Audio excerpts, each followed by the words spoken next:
This is Optimal Living Daily, episode 2091, Thoughts and Thinking. Understanding the difference can change your life, by Richard Paterson of thinklessandgrowrich.com.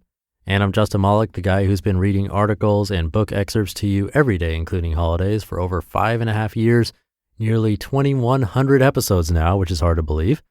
And here I cover personal development or self-help, how to live a better life, and a lot more. It's always with permission from the authors or websites. And with that, let's get right to it and continue optimizing your life.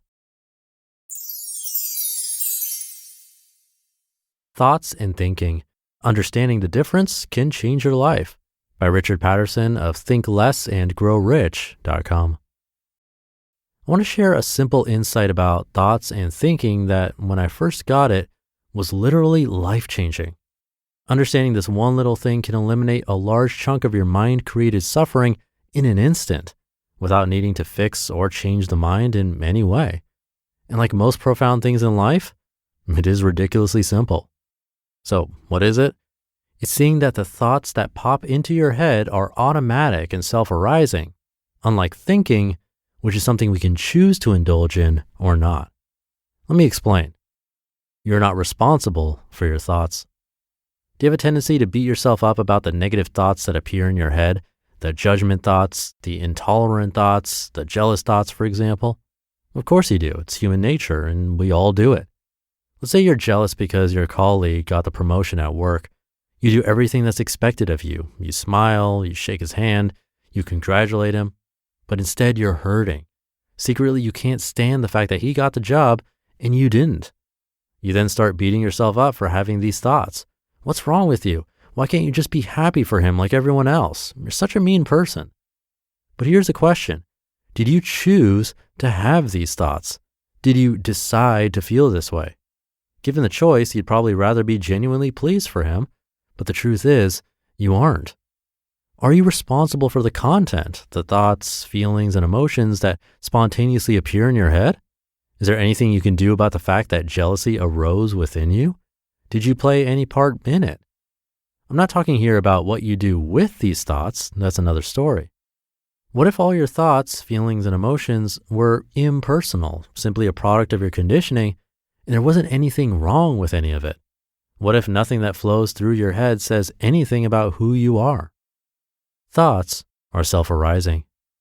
If you've trained in mindfulness, you may be familiar with the model of the undercurrent and the observer. The idea is that in each of us, there's a never-ending stream of impressions, thoughts, feelings, emotions, physical sensations, etc., that flow like a river through our awareness. There's a mindfulness exercise in which you watch the mind to see what your next thought is going to be, like a cat watching a mouse hole. It becomes apparent that thoughts appear by themselves with no input from ourselves, that you have no idea what's going to show up in your head next. The key point about the undercurrent is that it is self-arising. We have no control over it. We can't change it, alter it, or fix it. It's an echo of the past, of all the impressions that have been stored in our minds through our life experiences and our past lives according to other traditions. The undercurrent is as it is. The only real choice we have is to resist it and create suffering for ourselves, or allow it to be as it is and experience peace, even when it's not comfortable. You could say that thoughts are impersonal, that as we play no part in the process of which thoughts arise, we're not responsible for them. They don't say anything about who you are now. The observer is the part of you that is aware of the undercurrent. Normally, we find ourselves floundering about midstream, frantically trying to control the river like a crazed thought traffic policeman. Every thought, feeling, and emotion is categorized as good or bad, right or wrong, desirable or undesirable, and we drive ourselves crazy believing we are responsible for everything that comes down the river. Trying to fix the undercurrent is like trying to iron the ocean. Let's go back to the jealous thoughts from earlier. They just appeared out of nowhere. Who knows where they came from? Maybe when you were a toddler, another kid took your toy away and you were jealous.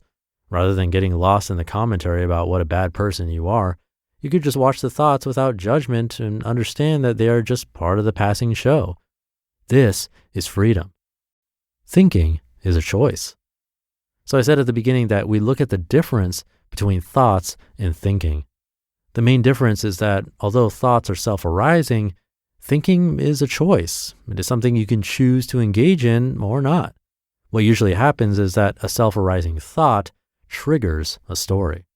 The thought or feeling, I feel sad, appears by itself in your head and triggers a commentary.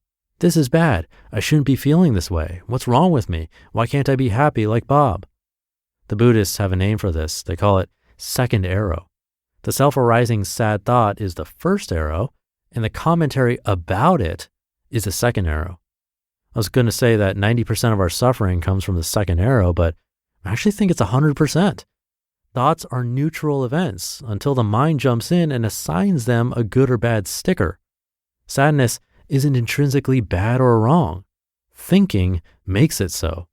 Without judgment, what's the problem? It might not feel pleasant, but that doesn't make it bad or wrong. Unlike thoughts arising, which you can't do anything about, you can choose to stop thinking in any moment. The first step is awareness. To be able to change these patterns, we first need to be aware of them. For most people, the transition from thoughts appearing to thinking about them is so deep-rooted, automatic, and seamless that it takes some effort and perseverance to break the pattern. But it's definitely something you can learn to do with practice. I'd highly recommend it, of course, and I'd be very happy to help you achieve it. In conclusion, understanding the difference between thoughts and thinking is a game changer if you wish to live in harmony with your mind. Next time a jealous, impatient, or fearful thought pops into your head out of nowhere, recognize that there's nothing wrong with it being there. This will allow you to experience instant peace. It's just what's appearing in this particular twist of the river, a ghost from the past. You just listened to the post titled, Thoughts and Thinking, Understanding the Difference Can Change Your Life by Richard Paterson of thinklessandgrowrich.com.